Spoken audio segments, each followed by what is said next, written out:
All right. Good morning. Hello, and welcome to today's webinar. This is the second part of two webinars, and today's title is Navigating Change in IT Application of Rolling Planning. Before we start, some housekeeping. So you're on mute during the session. Your video is activated, but if you have any question, feel free to enter it in the Q&A part, and later we will be happy to answer it. Well, today's session will be recorded, and of course, you'll get the recording afterwards. So, who's joining? Well, again, there's our Vincent Jenisch and Deloitte's Christoph Nielsen. Great that you're here again and you're sharing the valuable insights of getting rolling planning into application. So, and today's agenda is, well, we already did the introduction, so we will quickly review and have a look at the last session before we then get into the thematic introduction of rolling planning. And well, then we will have a look at how to implement the entire procedure, the tool of steering holistically. After that, we will have a look at the critical success factors. So what is required to really implement effectively and quickly. And then at the end, well, we will have a look at the way until the implementation. So what could be done from now until the decision of going there. So what's actually our path together to guide you to that stage. Well, and last but not least, there will be the Q&A session where we will be happy to answer your questions and get more into detail where required. So, having said this, I'm handing over to Christoph to Hamburg. Christoph, the stage is yours. Yes, thanks, Philip. Yeah. Yeah, you know that in the last session we ended with this slide. Yeah. So to keep you curious, yeah, you know that we have been talking about the different types of navigations that we also see in the IT now. Yeah, so that we are striving also for an online navigation. And how to get there, and that was the part that we showed you last week. This week, however, we will continue on our road to this and have a look at the implementation of such an online navigation for IT. Yeah. So maybe let's jump to the next slide. Yeah, because in the first part of this webinar, we took you through the relevant fields of action in the rolling planning. This is shown again on the left-hand side, where there are those 5 technical fields supported by the transparency in the middle and the communication that gets the wheel moving. Yeah. So when we talk now about the introduction of the planning in today's second part, we essentially mean enabling the organization to plan on a rolling basis in the long term. And this is achieved by building the necessary capabilities, in our case, along the B360 capability model, which is shown on the right in its familiar honeycomb form. At its core, B provides the transparency platform and also includes the necessary processes and templates to cover all those fields of actions that we talked about in the last session.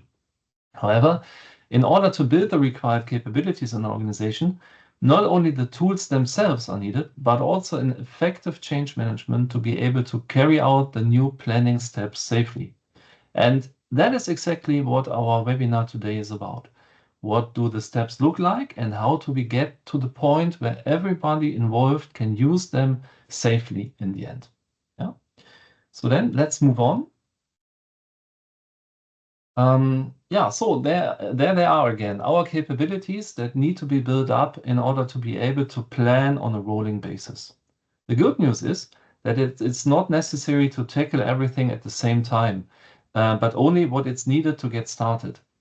Which route to take depends very much on the respective challenges of the customer and in which area the added value for the company can be seen most quickly. Today, we are talking about financial management, which would be a sensible starting point, for example, if companies want to regain control of their costs, or, for instance, if services have to be properly allocated to department. And yes, there are many other reasons to choose this entry point because it's also the most common one. Yeah. In this case, finances would be the main focus of interest, but at the same time, other areas would also be relevant, yeah, and need to be examined and prepared because they have a strong cost relevance and contribute the basic data for the financial views that we need in the end.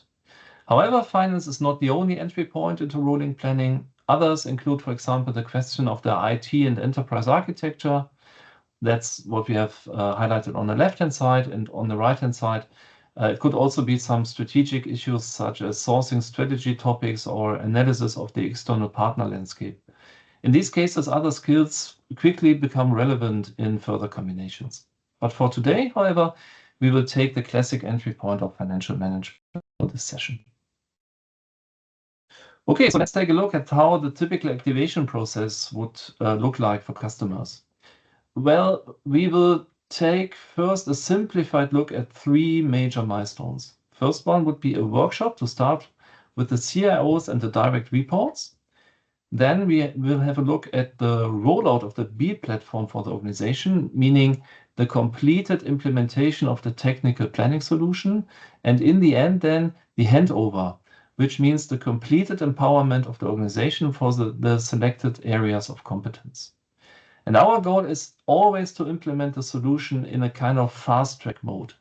In this case, the period from the workshop to the rollout is so about 3 months, with a cleverly chosen initial scope as a guideline. The development of the chosen skills then takes another 5 to 6 months. Yeah. Now I'm talking about a fast track. Mind you, for that to happen, certain prerequisites must be met. But we will go to that in more detail later. So how does the implementation phase, so the phase from the workshop to the rollout, look like in detail? And that's what we have shown here. Yeah. The most important element at the beginning is this management workshop, and it has to be an honest one. Experience shows that we really need the management team here. That means the CIO and the direct reports. The workshop itself is usually a whole day, preferable on-site, off-site. Yeah. So, and the idea is to really identify the critical issues of the organization that the organization is struggling with, and which topics need to be tackled with what priority. So we have extensive experience in moderating such rounds, yeah, and we know also the dynamics in such workshops. And therefore, we can usually produce a decision-ready plan for further action in just this one meeting. The requirements and expectations are recorded and a suitable entry point is selected together. So it is aligned how to proceed. Yeah. The workshop topics are then further refined and consolidated until the actual project kickoff. Here, maybe a brief note in case you are still unsure. Yes, we will really go through the project plan with you. So why are we doing this to you? Because we are convinced that on the one hand side, it is a good way to build an initial understanding of the steps necessary to empower your organization.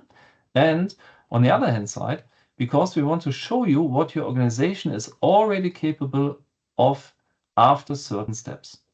And since we go through this plan step by step, I can always tell you briefly, in addition to the content-related activities on the left-hand side, that we are paying particular attention to the accompanying change management on the right-hand side. Yeah, and in this early phase, where we really work exclusively with the leadership team, the main thing for the change management part is to obtain the commitment from the management and to really achieve rapid decision making.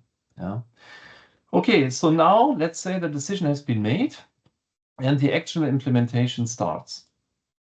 The first step is really to set up the required structures after the customer specific B instance has been provided. And the structures, there we are starting with your organization and your teams, yeah, that need incorporation into the solution.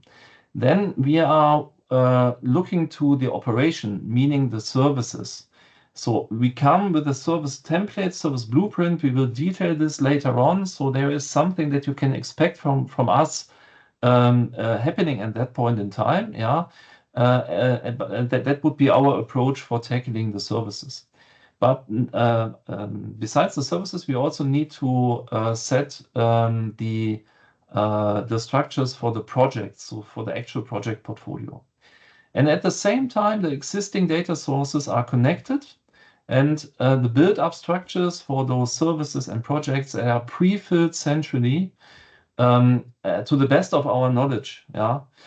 So there is something pre-filled before we really go to a rollout, yeah, where we roll out this to the organization. And the change aspects that are on the right-hand side for this phase primarily is the market leading practice. We have to be sure that it is connectable to market standards and that it's also connectable to your organization, so to your supply and your demand views.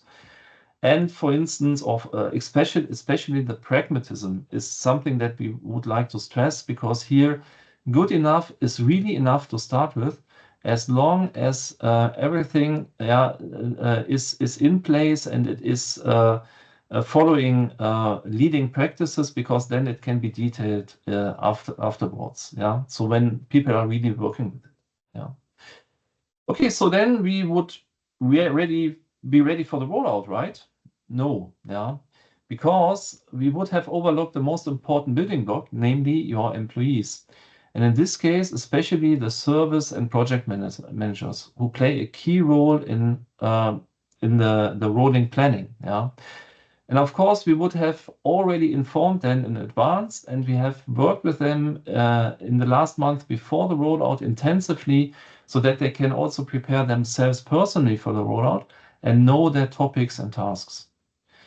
And the most important change aspect here is to emphasize the added value for everyday work for those roles, yeah, and to build anticipation. So guys, look forward to it, yeah, because Excel will vanish all over the place. We will have one solution. We have talked about fans and followers in the first session, and that is exactly where it starts. Yeah. So when the rollout is done, from now on, the solution is activated for all the employees and the planning can begin. And this brings us to the first skill that needs to be developed. How do I plan and track time? And how do I manage the resulting employee capabilities? And now Vincent will give us a more detailed look on this, so how this is actually working. So Vincent, I'll hand over to you. Thank you very much, Christoph, for giving us this good chronological and content-related overview. After this, I would like to draw your attention again to the big picture. Why are we actually doing rolling planning? And among all the very good reasons to introduce rolling planning, our main goal here is to enable the IT organization to deliver reliably. And what do you need to do that? 3 things. First, you need the clarity about the available capacities to bring demand into execution. Second, you need the clarity on the financial means to do so. And third, you need a demand management that really focuses on the right issues that bring really a global value to your organization. Okay, so let's start with the first capability, the capacities. What do we do here? We will at first have a look at your service structure. And by services, we mean everything that ensures that the operation of the IT organization are kept going. So the classical keep the lights on kind of services. Unfortunately, usually when we start working with a customer, we find a service structure that is more optimized on accounting or budgeting needs, and not so much really for for steering resources. Okay. This sounds maybe a little abstract to you, so I brought you here a customer example to really explain what I mean. Here we see on the x-axis the number of services this customer had. It was 159 in total. The y-axis shows you how many budgets these services tie up. And what can be found here, and I think it's extremely obvious, that 24% of the services account for 94% of the cost. So from a steering point of view, it really almost makes no sense to look at the remaining 3/4 of the services on a regularly basis and plan them regularly, right? So what we would do here is really to bundle those the 3/4 of the service by topics with the, I say, more important services, to reduce the structure here and to end up with a structure that really fulfills our need for a pragmatic and good steering of the IT organization. Okay. When we are done with the services, we would have a look to the running project. I think I don't really need to explain this. You would look at what projects are we currently working on, which employees work there, and then you would add this information. And because at the beginning, in the preparation after the workshop, we already looked at your organization, we defined the org structure, and therefore we know how many people are there and how much capacity is still available, right? Because usually when we start integrating the employees, we also give them a so-called net capacity. This would be really the time that they have available to actually work, like then with a fixed quota for illness days and vacation and time for administrative tasks. So we would have here a really, really clear picture about how much capacity is available at the end and how much capacity you really, really need to run the IT at its common form. Okay, I've brought you here a snapshot of B360. Also, if you haven't been there last week, please watch the recording where I would really go into the details. Here it's just for you to have a look and feel what kind of information would I get after this phase 1. And of course, you could see the capacity composition, which I've just shown you. You could see which employees are the most overbooked. How is the workload in my organization? Are there any org units that are massively overbooked? Are there some that have idle capacity, additional capacity? So this would be some information. Of course, you would also see, hey, how is my head count developing? I might have more resource conflicts coming, or maybe the solution gets better globally. So here is some example of the results that you would have after phase 1. Okay, so I hand over again to Christoph to talk us to capability number 2. Yeah.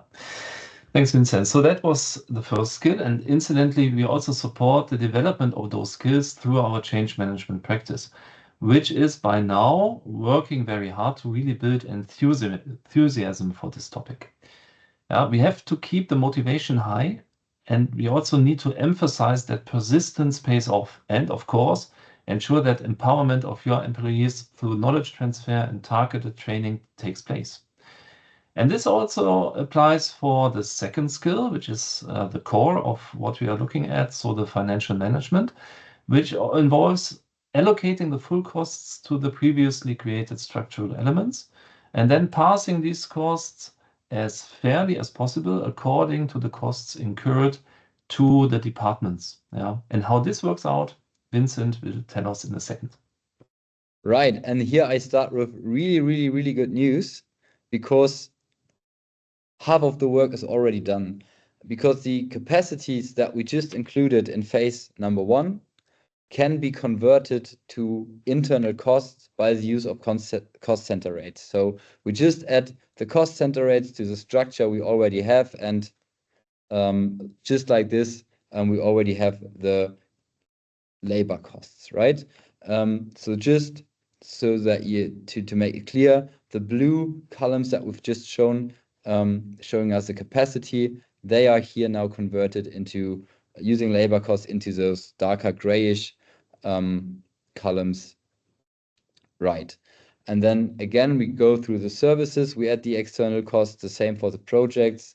Those costs might be for services, for example, maintenance costs, cloud costs, licenses costs. With projects, it could be, for example, external consultants, right-shoring, nearshoring, you name it. Okay, so we do this. We also have additionally converted our free capacities into costs, and this would end up to the minimal IT budget that I would need to run my IT at its current fort. One thing here is particularly important for me to point out, because this slide might be a little misleading. When we talk about rolling planning, it does not mean to fill these pillars up once a year or once a quarter and that's it. Rolling planning means that we really look into the future. So for each service, for each project, we will plan as far in the future as we can, ideally over the entire life cycle. And as soon as we have updated information, we just directly include it. And this has really great side effects, because once the system is implemented and rolling, so to speak, we can also get an annual budget, an AOP, within minutes, because the information is just there. Again, a short reminder of what's achievable. Last week I showed you this in the demo, where we again would have the cost composition. We could drill down there and see where are deviations coming from. We could have a look on our suppliers and see, hey, which contracts could be optimized, or benchmark ourselves against the market standard to see if we have any towers that might be too expensive, or maybe we also do have good towers that we need to further strengthen. So there's a lot of possibilities here to use this information in a really, really meaningful way. And another important aspect is that usually the idea doesn't work for free, so they charge their work to the business, right? And the business usually isn't happy with just paying whatever is asked. We ask them to pay, so they want to, of course, know what they are paying for. And here we can see that we can have the service bundles, and we can communicate to them, hey, this is what you pay for, and this is why you are paying it. You can have a charging overview and can say, hey, look, your costs have recently increased, or maybe the costs raised, and then we can say it's because we fulfilled this demand for you that you explicitly asked for. For example, this would be the upcoming demand we are currently working on. Then there would be the backlog, and he would also know, like, if we do fulfill the demand or maybe we reject it, he would just directly have this information in one system. But speaking of services and charging and service bundle, we have an expert here among us, and this is why I'd like to hand over to Christoph again. Yeah, thanks, Vincent. So I've already mentioned the market-leading standards, which are always the focus of our work on structures and processes. And for this reason, we always come to customers with proven materials. In this case, with our service catalog blueprint, which adopts its essential principles from the manufacturing industry. And to explain this better, how this works, you can see on the left-hand side, for example, let's say we have a company that manufactures engines as an end product. And from a customer point of view, this is why you can find finished engines for different purposes with different specifications in a customer-oriented service catalog that can be directly ordered. But there are also clear views of the components and individual parts from which an engine is assembled and which either are produced in-house or purchased externally. So, and we apply exactly this principle to the IT in our service catalog blueprint. Here too, there are various aggregation levels that map and align the demand and the supply view. Using such a catalog, services can be produced or purchased at the market, because the structures are matching to what, for instance, service providers are offering, and then are passed to the customers as far as possible in line with the cost by cost principle. So we are building up customer-facing business services that take the cost that are produced and are the elements that can be then charged to the business. So there is a complete transparency of the cost incurred. And this principle we see now in the next slide is also reflected in B, because B has a modeling engine which is built in that can map the technical service relationships and thus can also calculate the corresponding cost flows. Our service catalog, so the Deloitte Service Catalog Blueprint, for example, that can be directly integrated into this engine and comes directly pre-configured with all typical service relationships. As a result, you see those allocation trees that are generated and that can be individually adapted by your service managers, and that have a high added value to the planners and the overall organization. In this example, the service manager, he or she can take a look to the HANA database service and directly see what indirect costs are incurred and how this service is currently charged to the departments via business services. So it's the full transparency here. The other case would be what Vincent, what you mentioned. So, for instance, owners in the business, so cost center managers in the department, for example, they ask themselves, so what are they paying for? And in this case, there is cost center manager looking to the workplace service, and he is asking what is inside, and he can directly answer the question by looking to the tool and seeing what's inside. And it's not only a means of transparency, but it's really also serves the IT as a verifiable and documented proof of performance. So much for the financial part, looking to the costs that come in and the costs that are charged. And with that, let's go back to our project plan.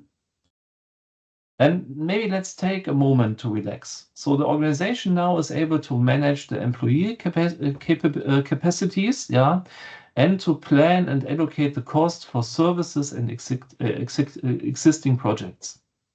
Great, So what's still missing is the ability to evaluate new demands in terms of cost and effort and to prioritize their processing. Since this capability can only be meaningfully developed in close collaboration with specialist departments and the business, we now, on the change part on the right-hand side, we now place a high value on the we feeling between IT and business. So we are in this together in our change approach. And Vincent will now once again present us what is needed to take into account to master this skill. Thank you. If you remember, I just started my part by saying our main goal is to enable the IT to deliver reliably. And the linchpin here is demand management, and just pointed out by Christoph, the relation between IT and the business. But what does this relation look like in reality? Do you really have a deep relationship of trust with each other? Do you always communicate with the maximum appreciation? Do you have processes that are perfectly aligned with your common needs? And do you always act in the best interest of the entire organization? If this is your reality, I beg you to contact me, because then your story definitely needs to be told, and we can do so within a webinar or a white paper. But coming back to the point that I'm making, unfortunately, we do see other relationships between business and IT. Here I have a slide. If you see yourself in the slide, you can also comment or chat if you'd like to and share your views. But what we usually do see is that we do have responsibility ping pong, that the business and IT are talking about each other instead of with each other, that we do have ad hoc reprioritization, and not because it's strategically relevant, because somebody with more power and influence can just do it, right? So our aim is, of course, to act differently here and to really strengthen the relationship between IT and the business and to make it really, really healthy. And one concept here are continuous improvements. I just showed you this this chart of columns, and maybe I lied a little because I left out one important column that gets really powerful now. And this column is called continuous improvement. Continuous improvements are an instrument that we implement for one particular reason, because, and someone told me that the technical term for this is "Hey Joe." So what happens is that the IT gets overloaded with really small demands, where people would just say, "Hey, come on, it's only 5 days. You can do it. We don't need to go through this entire overblown process and lose more work in administrative things, and then it's just easier to do it, right?"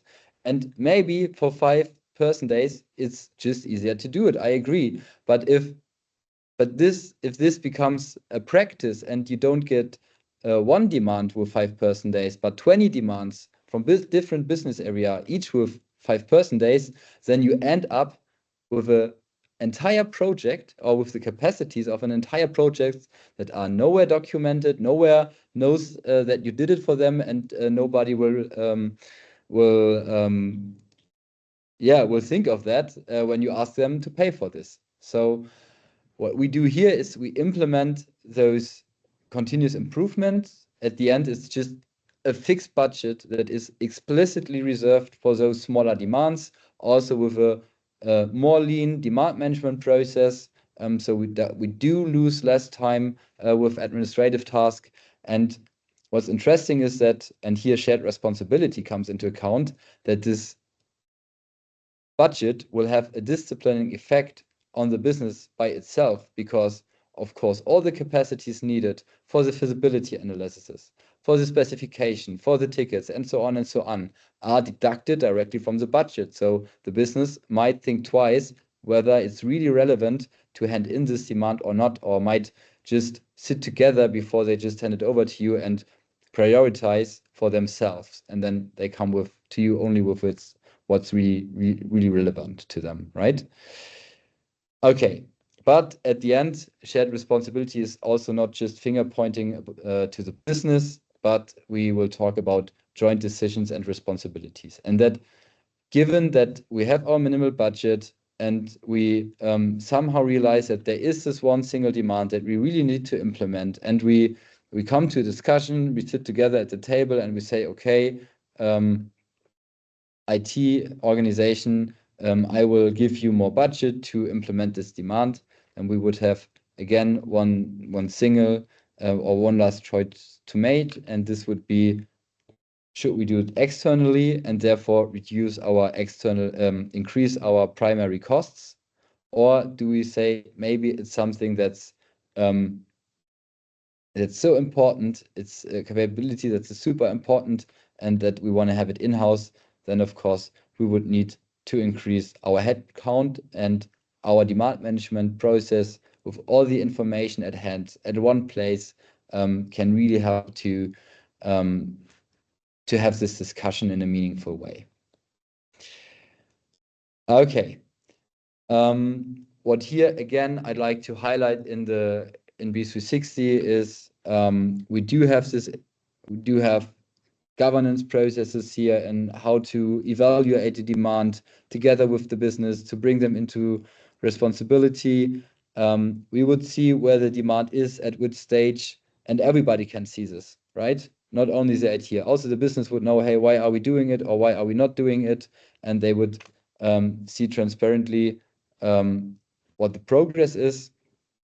And also, and I think it's kind of unique in B360, I'm not sure if anybody else has this, we really emphasize the link of the demand to the execution. So here you see a project dashboard, Lean HR project. And you can see here, those demands will be fulfilled with the means of the projects. And you would also see, okay, those are in the backlog. They might be coming to be executed by the project, or maybe not. And if not, then of course, everybody who needs to be informed about it will be informed. Okay, enough for demand management, I would say. Let's have another look at the timeline. And at the beginning, we said there is something called a fast track. And if you are on the fast track, we have experience values that say the way from the workshop to the rollout can be achieved in 3 months, and the way from the rollout to the handover, where you are really able to plan to use rolling planning by your own, where you don't need any experts looking over your shoulders, can be achieved in 5 months. But is this true for everybody? And the clear answer is no. We don't want to do this with everybody. We can't, because we identified 2 main factors to tell you whether it's possible or not.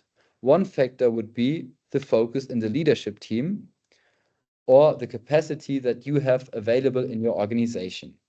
And there are those customers. We just had one who even did it in 2 months, who is really coming from a position of strength, who really wants to take the next step into digital transformation, therefore needs B360, but he has no capacity issues, no money issues. The leadership team is really focused. They're doing a lot of work, and they do it in this time, no problem. But it's, and I mean this with no judgment. It's just in the nature of introducing B360 that not all of you will be here on the top right corner, because sometimes it's the reason to introduce B360. For example, the reason could be that you have capacity conflicts and you have trouble with steering your capacity in the organization, and this is why you need B360. But then, of course, you are here in the lower right corner, and it would be unfair or even irresponsible to tell you that you can do it in 3 months. It's just not possible. The same could be here on the upper left corner, where maybe the resources are not the problem, but there are conflicts of interest in the leadership team who does not see the bigger picture. Yeah, because when we reshape service structures, when we reshape the relation between business and IT, is in the nature of the projects. There will be winners and there will be losers. Yeah, and this can slow down the project significantly. And also, spoiler alert, not all the direct reports will like the transparency that you would have when you introduce B360, right? So the focus and the alignment in the leadership team is just crucial. And if you don't have this, this will of course slow down the project. Yeah, and it's only fair to say so. And of course, there might be the fourth variant, where also with no judgment, there are just customers who are there, and it's not a problem for us. We will help you to change that, but then we need to be realistic about the expectations. And this is the A. The A is, sorry, it's the German A. It stays for effort. Of course, when we are fast, then we are also cheap. When it takes longer for the same things to do, you might argue, yeah, but you didn't have additional things to do. Yeah, you just did the same. It's a standard project. Yes, it is, but we might come twice or 3 times or 4 times for the same issue. So of course, this will have an impact on the cost, and can make it more expensive. Yeah, this is what is here demonstrated with the A. But if you find yourself after a transparent evaluation and looking into the mirror, and you find out that you are in the downer left corner we still have good news for you. And this is again when I hand over to Christoph. Yeah. So let's assume that the starting position is not yet optimal, and this is often the case. Yeah. So there's room for improvement. In such a situation, our effective change management can help us again. So this works in two directions. So first of all, if we have a working change management in place, yeah, it increases the focus on the leadership team by raising the attention level and by consistent communication about the added value. Once the attention is there, the call to action comes, for example, to invest a quarter of an hour a day to validate the structures at the beginning and in the end to adjust the planning. So really start working with it. Yeah. And as you can see, this has a direct impact on the duration and also on the effort of the implementation, thus really saving you money, saving money for the organization to really keep an eye on the change management and the effect that it can play when it comes to implementing this project. Okay, handing over to Vincent again. Right. And now you would say maybe, okay, those 2 dimensions, they are a little abstract. And I'm with you, determining the focus of a leadership team. Yeah, this maybe we could do this on a qualitative basis, but putting numbers on this is pretty hard. But for the other axis, the available capacities, I can show you something on the next slide. But before, I'm very sorry, I will highlight what we do from the BC60 side to enable you with the change management. And we have here a lot of things that we already do. First of all, we are in a close dialogue with the leadership teams. We have weeklies with the CIOs and the direct reports. And if more contact is needed, then of course we are happy to help out. We do involve relevant stakeholders early. And why can we do this? Because this rolling planning introduction that we've just shown you, for us, it's not really a project. It's more like a product because we do this 15 to 20 times a year. And this means that we explicitly know in advance who we need. We can say, hey, in 2 months, I will need your accountant. Hey, in 3 months, we will need to enable the projects leads, and we need to reserve the capacity for that, and so on and so on. So for us, it's really, really easy to steer and to involve the right stakeholders at the right time. Then, of course, we have strategic communication. I'm not so sure, depending on which country you are from, if workers' council are a topic or not. But whoever we need in the process outside the IT, we have strategic communication concepts. But also for the change within the organization, people will need to do things differently for a very good reason. At least it's what we believe. But of course, this needs to be communicated, and therefore we have everything we need to do this. Then, of course, we will have role-specific training and recordings, emphasizing really the value for each role, right? Because an employee, for him, it's really, really nice that he can proactively work against being overbooked. He can point out capacity conflicts way in advance. And from the other side of the coin, it means that a service owner or project owner can really easily ensure that he would have the capacities that he needs to execute what he needs to execute, right? Then, of course, we have comprehensive hypercare. It means like after when we enable you, we don't leave you alone. So we would have videos on demand, Q&A sessions after the trainings where you could, because sometimes you see the concept and only when you bring it into life, your questions will raise. Of course, we know this. So we have Q&A sessions, we have open consultant hours for all employees. We can have team channels or whatever you need just to make the change as easy and as sustainable as possible. Last but not least, of course, sustainable documentation, whether it's in PDFs, in an FAQ page, or right into the tool.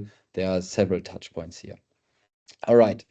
So coming back to the slide, or to the point I was just making, there were the two axes, right? And for the capacity axis, we do have an answer. If you, I'm not going through all the values here, yeah, I'm not want to bore you, but if you want to go for the fast track capacity-wise, this is what you need to bring to the table. And if you're not able to do that, again, this is not a problem. We are used to this work, to this situation where people can't react from a situation of strength. Just tell us, be transparent to us, and we will find a really suitable way to go forward here together. All right. So if you think what Christoph and I just introduced might be relevant for you, sounds interesting for you, then there's a predefined process that we want to do to give you the best experience. And it starts with us listening to you. We want to know your specific needs. We want to know your strength. Because maybe rolling planning is not what you need. You remember at the beginning when Christoph showed those capability comps, and he said, hey, maybe for somebody it's more an architecture is more important. For others, sourcing decisions are more important. And for the next one, it's financial management. And of course, each of those project, each of those problems need different answers. And therefore, we need to understand you, and therefore we take the time to understand you and your situation. Then, vice versa, B360 is, let's say, holistic. And to understand the conflict, the concept, and to understand what this would mean for your organization to do the transfer, again, takes time. We do take the time to make this as clear as possible to you, and then you can decide whether or not this sounds interesting, and we can make you a proposal on what this would mean for your organization, where you could give us feedback on, and we could further work on that. But then comes the time where we would definitely need a workshop with you and your leadership team. And again, there are two reasons why we do need that workshop. Reason number one, and I hope I pointed this out already, is because the people who hear from the first time, they need a full day, if possible, offsite, to just understand the conflict and what this would mean for the daily work, of course, but also for the entire organization. But the second aspect is even more important. The leadership team, and I mean it's part of their name, they will need to lead through the change. So we really need them to activate the sparkling in their eyes, right? To light up the fire in themselves and to make them really want this, and to really push for the idea for the introduction of B360 in order to guide and lead their organization through the change. And if this management workshop has a positive outcome, there are then two ways to bring 360 to life. Either you say, I'm 100% in, I want to do a quick start, I want to bring the system live as fast as possible. And then there are other organizations who need, let's say, a third or a second security grid, and they might just start with maybe a part of their organization within the POC before they decide if they want to do a further rollout or not. But at the end, and this is in the optimal case possible in 8 to 9 months, we can introduce rolling planning, meaning that you have the concepts in the system, your organization knows how to use the system for its advantage, and also our consultants will have transferred the knowledge to your organization, and you would be able to execute it alone. All right, but we said sometimes, okay, B360 does projects, Deloitte does projects. Christoph, please enlighten me. What's the case here? Yeah, I mean, you can see that B has been successfully implementing this type of projects for a long time. And at its core, it's about building the skills we just mentioned. Yeah. Now, customers decide for this approach primarily to find answers to certain challenges in the organization. And these are typically complex today, cannot be solved in isolation or require further information beforehand. And it is precisely in such situations that it makes sense to bring an additional partner as Deloitte on board as well. Yeah. So firstly, our customers are often in a war for talent, in which not all skills can be provided at all times. We can help out here on a temporary or also on a permanent basis, for example, with in-depth technical know-how or skills in other areas like, for instance, tax or regulation. Yeah. Second, particularly in internationally oriented or also federally operating organizations, the change management path plays a crucial role in the success of the project. So adding on top of those capabilities that the B colleagues have, our change teams can directly be involved here and bring value to the project. Well, and as we chose IT financial management as our entry point for today, and we talked about managing the internal and external costs, it could be more than just managing, it could also be optimizing the cost. And I'll make a bold statement now. We at Deloitte, we know your industry. I personally do not know what industry you are in, but let's be sure we as Deloitte know your industry, and we know the common cost structures of your core businesses. But I think what's also more important for this, as we are talking about IT costs, we know the IT service provider market.